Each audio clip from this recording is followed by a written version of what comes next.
சமீபத்தில் ஒரு நடத்தினார் ஒருத்தர் மாநாடு கள்ளக்குறிச்சியில் விளம்பரத்தை நடத்தினார். மது ஒழிப்பு மாநாடு நடத்தி அதுல தமிழ்நாடு அமைச்சர்களை கூப்பிட்டு வச்சு மேடையில பேச வைக்கிறார். இது ஒரு மது ஒழிப்பு மாநாடு. அமைச்சர்கள் என்ன பேசிட்டு போறாங்க? மத்திய அரசு மோடி கையில தான் இருக்குது சாராய கடை மூடுறது. இவ்வளவு ஒரு கேடு கெட்ட விளக்கம் யாராவது கொடுப்பாங்களா?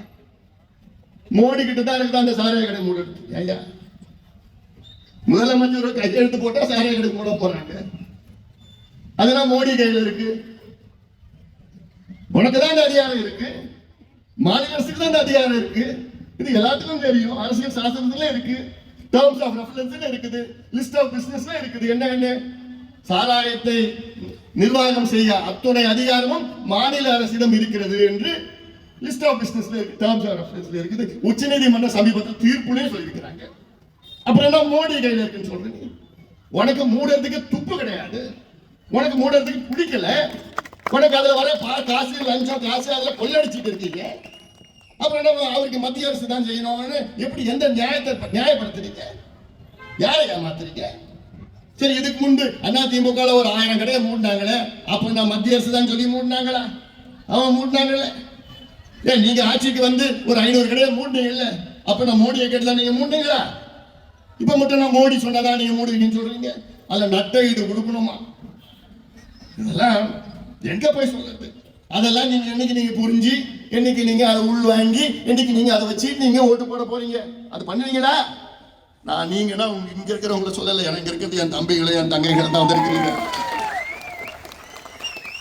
என் ஆதங்கத்தை வேற யார்கிட்ட சொல்ல முடியும்? என் தம்பிங்கிட்ட என் தங்கைங்கிட்ட தான் சொல்ல முடியும். இந்த செய்தியை உங்ககிட்ட நான் சொல்றேன், நீங்க எல்லாத்துக்கும் போய் சொல்லணும். சரி, எல்லாத்துக்கும் போய் சொல்லணும். அதுதான் தமிழ்நாடு. இன்னைக்கு தமிழ்நாடு குடியார நாடா மாறிடுச்சு. தமிழ்நாடுலாம் இன்னைக்கு யாரும் சொல்லாதீங்க. குடியார நாடுனா எது? நம்ம மாநிலம்.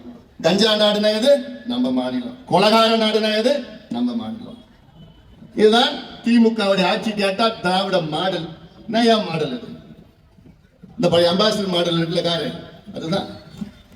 யாராவது அம்பாசிடர் கார் வச்சிருக்கீங்களா? ஏதோ 1-2 டிங்கர் அடிச்சு பட்டி பார்த்து அதை வச்சிருக்கீங்க, அவ்வளவுதான். சொல்ற பழைய காரு.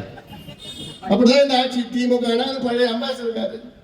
புதுசா மாறுங்க. போதும், இவங்க எல்லாம் போதும், முடிஞ்சு போச்சு. திருப்பி அதே பழைய கதையை சொல்லியே அது வசனம் பேசியே திராவிட மாடல் கத்திரிக்காய் வெண்டைக்காய் எல்லாம் பேசிட்டு இருப்பாங்க. பேச விட்டா பேசிக்கிட்டே இருப்பாங்க. எங்களுக்கு என்னையா வேணும் கேட்டா எங்களுடைய ஐடியாலஜி இதுதான், எங்களுடைய திராவிடம் அப்படிதான். 3 வேளை சோறு வேணையா, எங்க பிள்ளைங்களுக்கு வேலை வேணையா, படிச்ச பிள்ளைங்களுக்கு வேலை வேணையா, பிள்ளைங்களுக்கு படிப்பு கொடுங்க, விவசாயிகளுக்கு விளைச்சலுக்கு பணத்தை கொடுங்க, விலை நிர்ணயம் பண்ணுங்க, விலையை கொடுங்க. அதையா நாங்க கேட்கிறோம். குடிக்கிறது நல்லா பாதுகாப்பு தண்ணியை கொடுங்க.